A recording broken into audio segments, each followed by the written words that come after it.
घर का सुकून पार्ट 4 आज रात में अपनी अम्मी के साथ, क्योंकि कल तो मेरा अबू आने वाला था।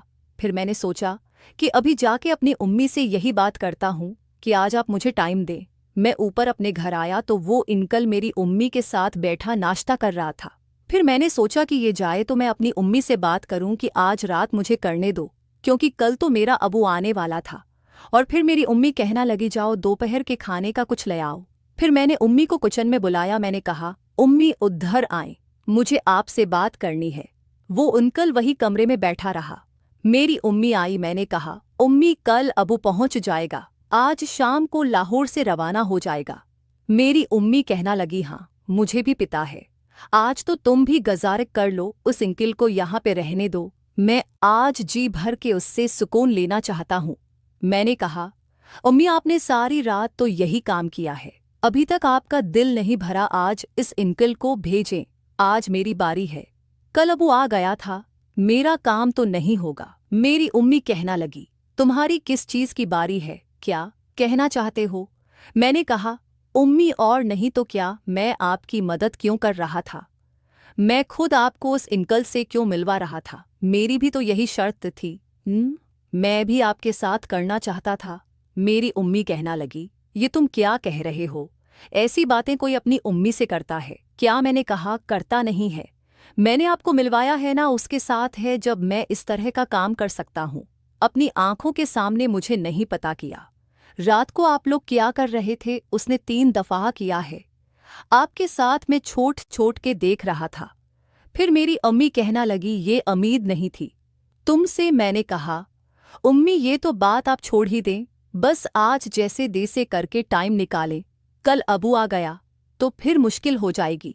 मेरी अम्मी कहना लगी मैं तुम्हें टाइम बिल्कुल नहीं दे सकते, चाहे मुझे कुछ भी करना पड़े। और फिर मैं तो परेशान ही हो गया, क्योंकि मेरी अम्मी तो मकर गए थे। फिर मैंने अपनी अम्मी से झूठ बोला। मैंने कहा अम्मी की रात को मैंने आप लोगों की वीडियो बना ली थी, अबू आएगा तो मैं वो वीडियो अबू को दिखाऊंगा।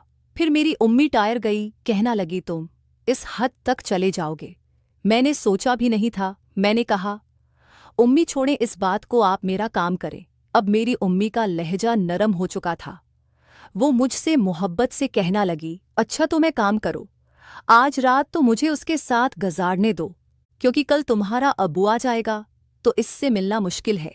मैंने कहा अम्मी आप बेफिक्र हो जाएं, मैं कोई ना कोई रास्ता निकाल ही लूंगा, ये मेरा वादा रहा, मैं आपको उससे मिलवाता रहूंगा।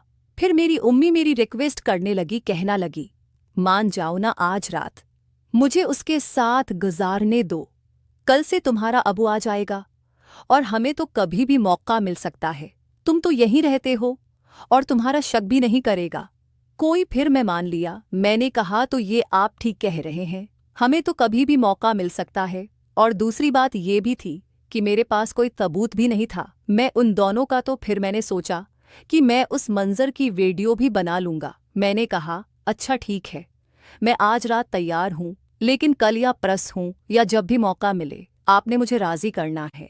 मेरी अम्मी कहना लगे ठीक है, वादा रहा।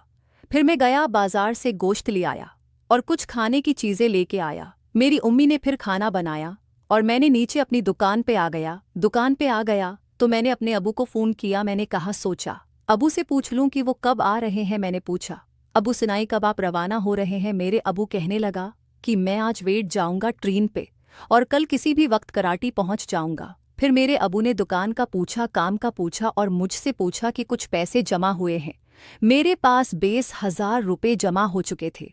फिर मैंने अपने अबू को बताया। मैंने कहा हाँ इतने पैसे आए थे। फिर मेरे अबू कहने लगा घर पे सामान लेकर दिया कर, तुम्हारी उम्मा वहां पे अकेली है, वो बोर ना हो जाए, वो जो भी तुमसे मंगवाए पैसे की टेंशन नहीं लेनी। मैंने दिल में सोचा कि मेरी उम्मा ने यहाँ पे अपने खुश रखने का सामान ढूंढ लिया है। फिर मैंने कहा हाँ ही अबू आप बेफिक्र हो जाएं, मैंने अपनी उम्मा को यहाँ बोर नहीं होने दिया है। फिर मेरे अबू ने कारीगरों का हिसाब किताब बताया कि फलां बंदे को इतने पैसे दो और बकाया मुझे भेज दो। फिर मैंने अबू को बताए हुए तरीके पे अमल किया और कुछ पैसे कारीगरों को दिया और कुछ अबू को भेजवा दिए। मेरे पास अब जेब में सिर्फ 5,000 रुपये और ये मैंने छिपा के रखे हुए थे। पैसों का अबू को बिल्कुल भी नहीं पता था। फिर मैं दुकान पे लगा रहा, काम करता रहा और दोपहर के 2 बजे तो मैं घर पे पहुंचा। घर जाके मैंने दरवाज़ा बजाया, दरवाज़ा खोल नहीं रही थी। मैंने 2-3 दफ़ा बजाया। अबू मुझे पता चल गया था कि शायद मेरी अम्मी इंदर उस अंकल के साथ। फिर मैंने ज़ोर से बजाया था। वो अंकल दरवाज़ा खोलने आया। मैंने उसे पूछा कि मेरी अम्मी कहाँ है, तो वो कहने लगा वॉशरूम गई हुई है। मैं समझ गया था कि यहाँ पे क्या हुआ है। खैर मैं जाके सोफे पे बैठा और वॉशरूम से मेरी अम्मी आई, मुझे कहने लगी। तो मैंने कहा हाँ अम्मी, भूख लग रही थी, खाना तैयार है। तो मेरी अम्मी मेरे लिए खाना लेके आई। इतने में मुझे अंकल कहने लगा कि बेटा खाना खा लो, मुझे स्टॉप तक छोड़ दो। मैं दिल में खुश हो गया क्योंकि मैं तो समझा था कि ये यहाँ से जा रहा है और रात को वापस भी नहीं आएगा। लेकिन वो अंकल कहने लगा कि रात को 8-9 बजे मैं वापस आ जाऊंगा, मुझे कहीं से मुझे पैसे लेने जाना है। मैंने कहा अच्छा अंकल, मैं खाना खा लूं। फिर मैंने खाना खाया और उस अंकल को लेके बाहर आ गया। उसको दुकान के सामने से रक्षा करवा के दिया और फिर वो अंकल चला गया। इतने में शाम भी हो गई थी और फिर मेरी अम्मी ने मुझे फ़ोन किया। मुझे कहने लगी रात का खाना मैं घर पे नहीं बना रही, तुम ऐसा करो होटल से कोई अच्छा सा खाना बनवा लेना। फिर मुझे थोड़ा गुस्सा आया क्योंकि इतनी खदमत तो मेरी अम्मी ने मेरी भी नहीं की थी, मेरे अबू को तो छोड़ ही थी। मैंने कहा अम्मी कल रात को भी अच्छा खाना बनाया था, आज दोपहर को भी इतना अच्छा आपको पिता है। अबू मुझसे एक एक पाई का हिसाब लेते हैं, मुझे उसको हिसाब देना पड़ता है। आप तो जब भी दिल में आता है बोल देती हैं। आज भी मेरा अबू मुझसे पूछ रहा था कि पैसों का हिसाब किताब, तो आज मैंने बड़ी मुश्किल से पैसे मैनेज किए हैं। तो मेरी अम्मी कहना लगी तुम अपने अबू को बोल देना कि मैंने लिए हैं और अभी भी उसको बोल देना, मुझे कोई मसला नहीं है। शायद मेरी अम्मी भी जानती थी कि मेरा अबू उसका दीवाना है। फिर मैंने कहा अच्छा बताओ क्या लेकर आना है। मुझे कहना लगी कि वो रात को 9 बजे आ जाएगा, तो उसे घर भी लेकर आना है और तब तुम दुकान बंद करना। मैंने कहा अच्छा ठीक है। वैसे कौन सा अम्मी आपने पकाना है कि सामान अभी से लेकर दे दूं। मैंने सोचा कि रात को 9-10 बजे ही पकाया खाना लेकर चला जाऊंगा। और फिर उसी तरह अम्मी कहना लगी कि तुम किचन में जाओ। मैं ये सोच रहा था कि उनकी वीडियो कैसे बनाऊं। मैंने किचन की लाइट ऑफ कर दी।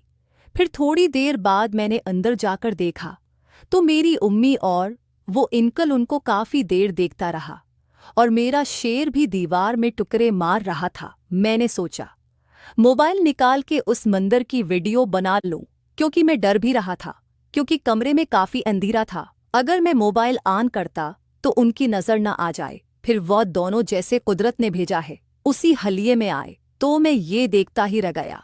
आज मुझे समझ आ रहा था कि मेरी अम्मी इस अंकल की दीवानी क्यों थी। इस अंकल का शेर इतना बड़ा था और इतना सेहतमंद था। मैंने तो खुद जिंदगी में पहली दफ़ा इतना ताकतवर शेर देखा था जिसके साथ मेरी अम्मी खेल रही थी। कभी वो शेर वाकई बहुत अच्छा था, मजबूत भी था, मेरी सोच से भी ज्यादा। और इधर मैंने हाथ गाड़ी चलाना शुरू कर दी और इधर मेरी गाड़ी की स्पीड थी, दोनों में रेस लगी हुई थी। अब देखना ये था कि पहले कौन जीता है। और फिर मेरी गाड़ी इतना बंद हो गई क्योंकि मैं आउट हो चुका था, लेकिन उनकी गाड़ी उसी तरह फल रेस में जा रही थी। मैं समझ गया था कि यही को भी इस अंकल की थी जिसने मेरी अम्मी को उसका दीवाना बना रखा था। और फिर उसी तरह 1 घंटे बाद वो भी आउट हो गए। फिर वो उसी हलिये में वहां पर पड़े रहे। मैं आया और बिस्तर पर सो गया। थोड़ी देर बाद मुझे कमरे से अजीब कसम की आवाज़ें आने लगी। मैंने जब झांक के देखा तो वो लोग फिर गाड़ी को रेस दिए हुए थे। उस नफ़ा मेरी अम्मी अगली सीट पर बैठी हुई थी और खुद गाड़ी चला रही थी। जब मैंने ये मंजर देखा तो मेरी आंखें फट